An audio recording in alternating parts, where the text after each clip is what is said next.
Good evening, fellow pickers. Frosty here, and in this video I'm going to try and pick and gut MHM's Folly for you here. This is a challenge lock that was sent. I was lucky enough. It is a beautiful challenge lock. I would say so far the second hardest, at the very least, that I've ever gotten. This is MHM's Folly, pinned by Typeen.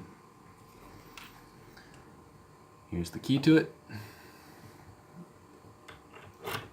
It's incredibly smooth operating. It's beautiful. And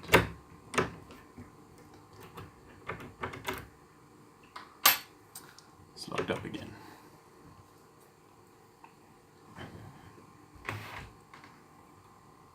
So I'm using a 50,000 top of the keyway pry bar and a medium hook from Solid, I believe.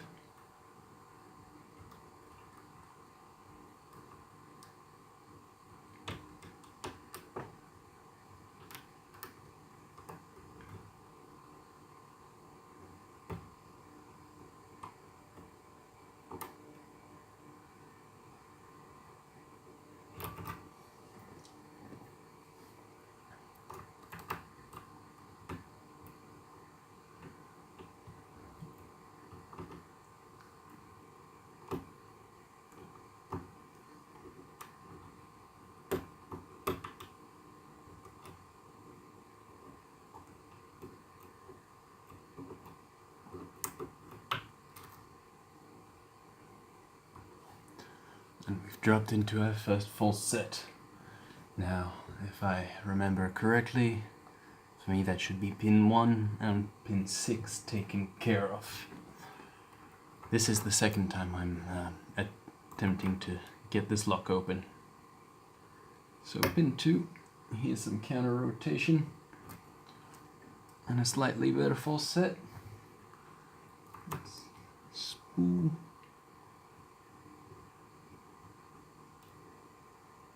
Pin 3's giving us nothing.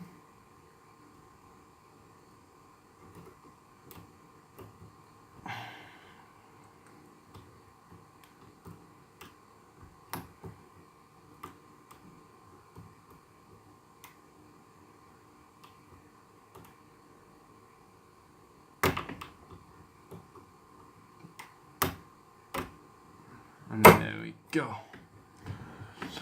All right. I'll be honest, this one is faster than I expected. I did not expect to find that first full set so fast. The first time that I did this, understanding and just finding that first actual understandable feedback was absolute hell. Because as you'll see, this is a high quality pinned lock. I'll just clear my little mini pinning tray.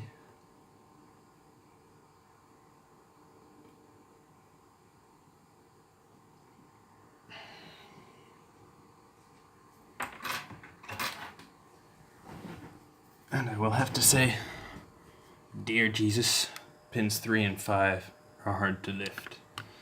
And, well, you will see why soon.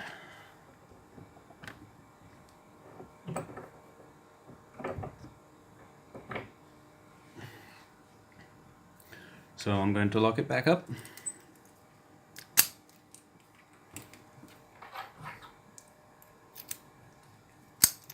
Still works perfect, which is great. Now let's get it.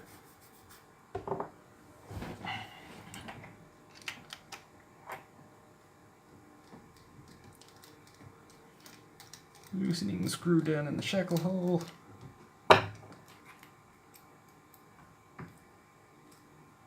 And the whole cord just nicely comes out.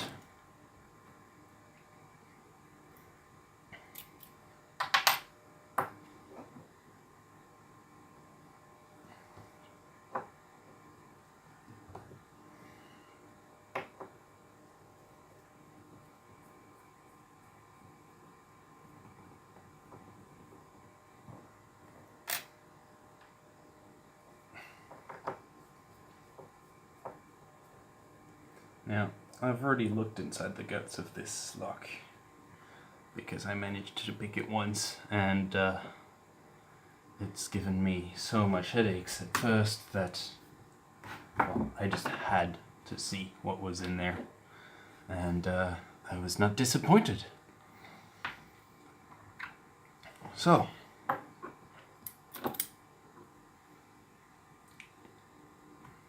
turning that, put my plug follower in, and here she goes.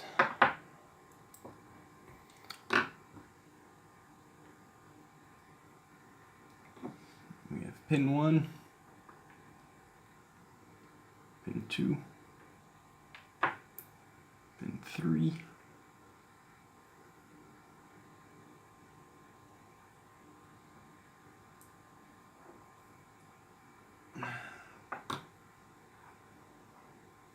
pin 4,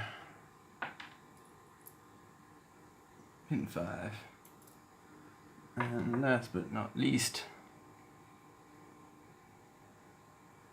number 6. Here are the key pins.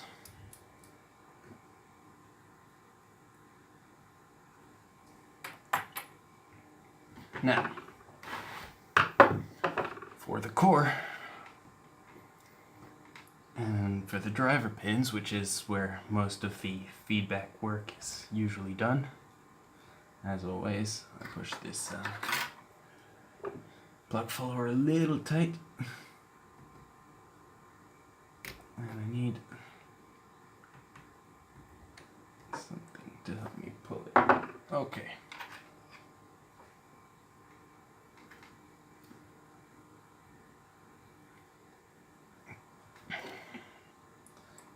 Flip this around to put them in as they come out.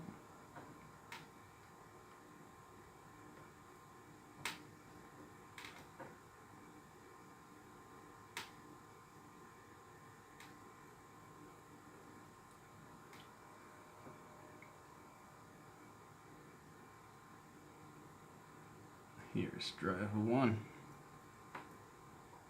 It's a standard. It's using one of those standard Lockwood tapered drivers, which are actually very annoying. That there is a spool for number 2. For number 3 we have one long mushroom with a thin lip.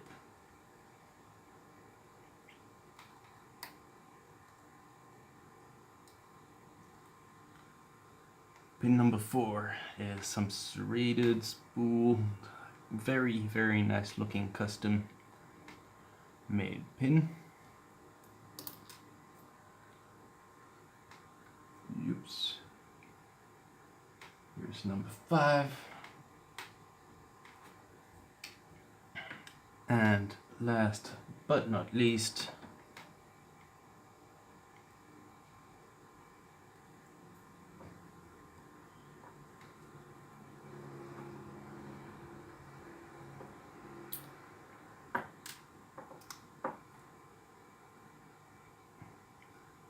a nice little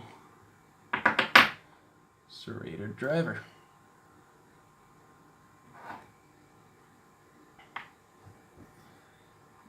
Now, as for the springs, because yes, this lock does have trickery down to the springs, that is the spring for number 6.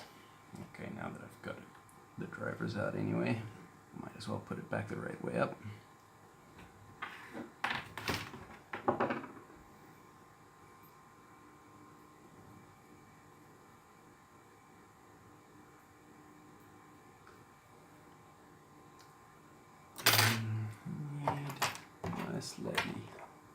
I'm going to use this slightly pointier pick there to just clear the springs out.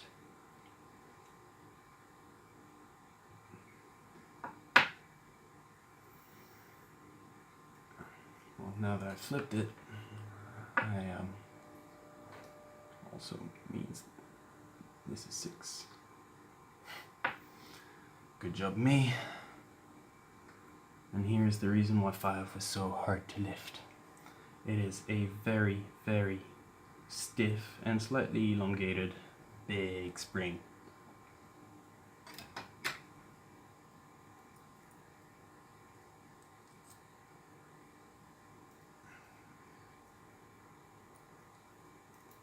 Now most of those other springs are actually quite short, and so they're a bit hard for me to get to, so what I'm going to do is quite simply block all the chambers, and here comes spring 1.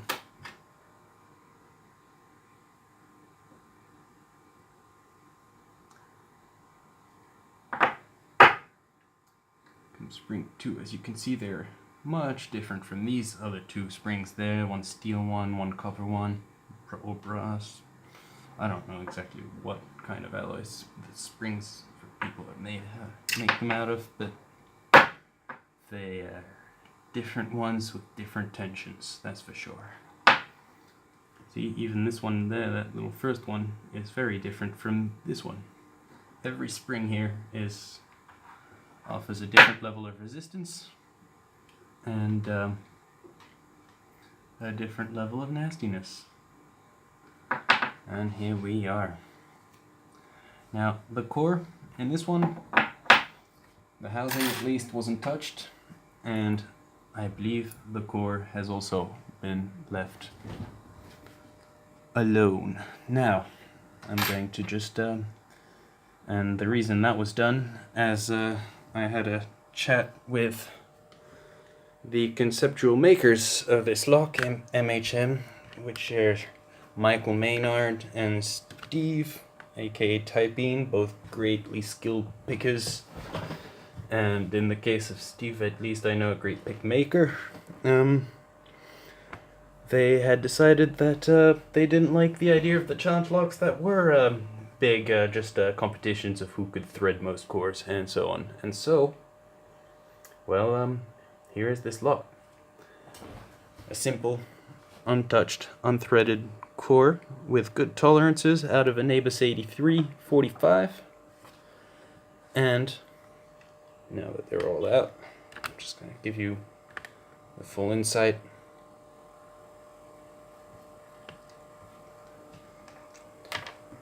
On the quality of those pins right there that they have made. Steve made, I believe. I think they're all Steve's.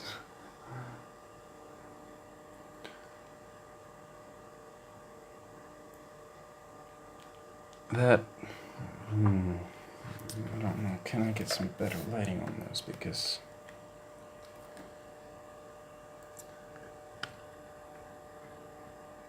here we are.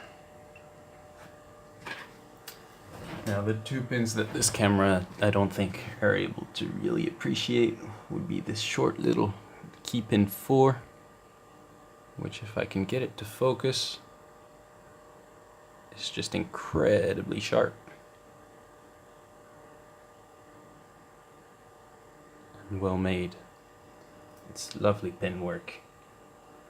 And here is the details on that. Very custom there. Also with a sharp little serration at the top and 2 spools down there.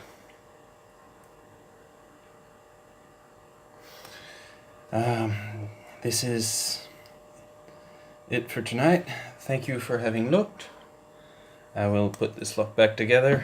It was a beautiful challenge, and I was very glad to have the opportunity to work on it.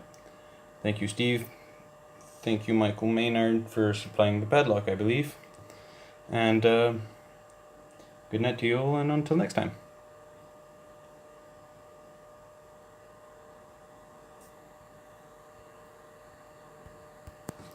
Why won't my video stop?